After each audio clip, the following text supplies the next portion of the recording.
안녕하세요. 선목교회 성도님들 청년부 담당 최진우 전도사입니다.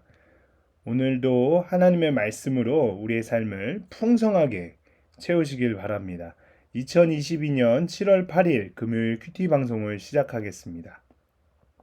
사랑의 하나님, 우리의 삶이 연약하여 단 하루도 하나님을 붙잡지 않으면 넘어지고 맙니다. 오늘도 말씀으로 우리를 가르쳐 주시고 온전한 삶을 살 수 있도록 성령 하나님 우리를 인도하여 주시옵소서. 감사합니다. 예수님의 이름으로 기도합니다. 아멘.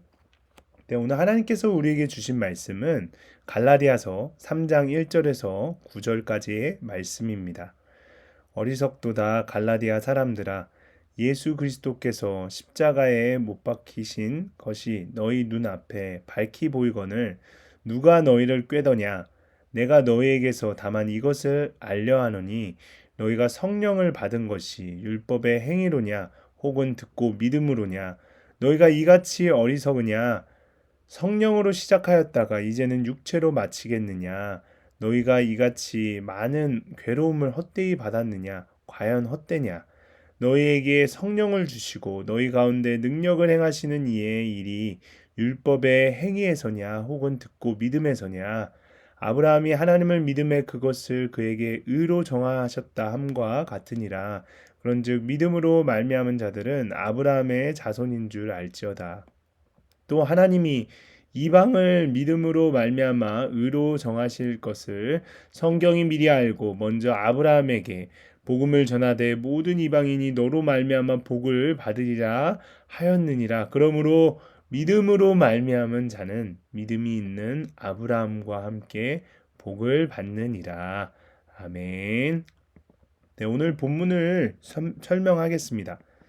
오늘 본문을 요약하자면 바울은 갈라디아 성도들이 예수 그리스도의 십자가에서 멀어진 것을 보고 갈라디아 교회를 강하게 책망합니다. 하나님께 성령을 받고 능력의 역사를 경험한 일이 율법의 행위에서인지 혹은 듣고 믿었기 때문인지를 묻습니다. 그리고 바울은 아브라함의 예를 들어 믿음과 그로 인한 복을 설명합니다. 네, 조금 더 자세히 한번 본문을 살펴보겠습니다. 2절입니다. 너희는 다만 이것을 알려 하노니, 이 말은 내가 너희에게서 다만 이것을 배우기 원한다로 번역해야 합니다. 배운다는 말은 갈라디아 교회 교인들의 체험을 존중히 여기며 또 확실하게 간주하는 의미입니다. 그들은 성령을 받은 사실은 무엇을 행하여 된 것이 아니고 그저 복음을 들음으로 된다는 것입니다. 그리고 6절에서 7절입니다. 믿음으로 말미암아 의를 얻는 아브라함의 예를 들어서 은혜로 되는 구원 교리를 논증한 것입니다. 아브라함이 하나님을 믿음에 그것을 그에게 의로 정하셨다라는 말을 직역하면 아브라함이 하나님 안에 믿음에 이것을 그에게 의로 여기셨다는 것이 됩니다. 하나님 안에 믿었다는 것은 하나님의 약속을 믿고 하나님 자신 안에 자기를 맡기고 안식함을 말합니다. 이런 신앙의 대상과 내용은 예수 그리스도십니다. 하나님께서는 이 신앙의 대상, 곧 그리스도를 아브라함의 의로 간주해 주신 것입니다. 칭의 제도는 아브라함에게서 명확히 성립되어 계시된 것입니다. 네, 그 다음은 적용입니다. 네, 첫 번째로 우리가 적용할 부분은 바울은 갈라디아 사람들이 어리석다고 꾸중합니다. 예수 그리스도께서 십자가에 못 박히신 것이 우리의 구원이고 생명임을 눈앞에 밝히 보여주셨는데도 그들이 거짓 교사들의 가르침에 혹하여 율법의 행위로 다시 돌아가려 했기 때문입니다. 복음을 듣고 믿음으로 구원을 얻은 우리도 어리석음에 빠집니다. 입으로만 십자가를 찬양하고 마음은 십자가 없는 성공의 꿰매에 넘어갑니다. 많은 고난 가운데 말씀을 꿀송이처럼 듣고 믿음으로 성령을 받았지만 괴로움이 사라지자 종교적인 열심으로 자신을 포장하며 말씀 없이 자기 행위만 쌓는 것입니다. 십자가 없이 성공과 영광을 얻을 수 있다는 거짓 복음에 유혹되고 있지는 않습니까? 말씀을 듣고 믿는 것이 성령을 받는 길인데 그 기본에 충실합니까? 우리 자신을 한번 돌이켜 보았으면 좋겠습니다. 네, 두 번째 적용할 부분입니다. 유대주의 거짓 교사들은 바울이 율법을 파괴한다고 비난했습니다. 이에 바울은 유대인의 조상인 아브라함의 신뢰를 들어 믿음으로 말미암아 의롭다함을 얻는 것을 증명합니다. 아브라함은 자녀가 없는 노년에 자신에게 하늘의 수많은 별과 같은 자손을 약속해 주시는 하나님을 믿었습니다. 비록 내가 외적으로 내세울 것이 없어도 아브라함이 하나님을 믿었듯이 하나님의 독생자 그리스도를 믿으면 나도 아브라함의 자손이 되어 의롭다함을 얻습니다.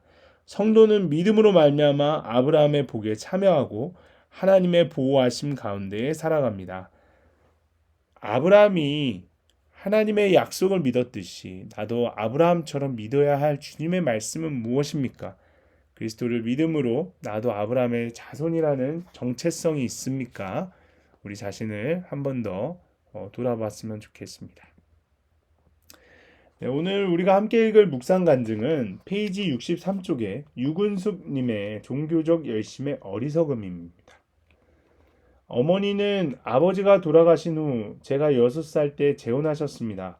이후 할머니와 단둘이 살게 된 저는 버림받았다는 상처와 외로움에 힘들고 우울한 10대 시절을 보냈습니다. 교회를 다니시던 할머니는 제가 중학교 1학년 때 세례를 받으셨는데 그때부터 저는 친구들과 어울려 다니며 술을 마시는 등 여러 사건으로 할머니를 근심케 하였습니다. 그러다 20대 초반에 전도를 받아 처음 참석한 예배에서 예수님을 믿으면 죄사함과 구원을 받는다는 말씀에 지난날에 죄들이 생각나는 회개의 은혜를 경험했습니다. 이후 예수 그리스도께서 십자가에 못 박히신 것이 제 눈앞에 밝히 보이는 것 같은 몇 년의 시간이 지났습니다.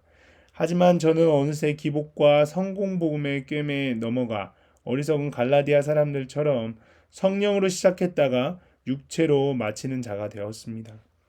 그럼에도 하나님은 그런 저를 버려두지 않으시고 결혼 직후부터 시작된 남편의 외도와 빚 문제의 고난으로 이혼 직전에 말씀 공동체를 만나게 하셨습니다. 그리고 인생의 목적이 행복이 아닌 거룩임을 알게 하심으로 제가 믿음으로 말미암은 아브라함의 자손인 것을 다시금 깨닫게 하셨습니다.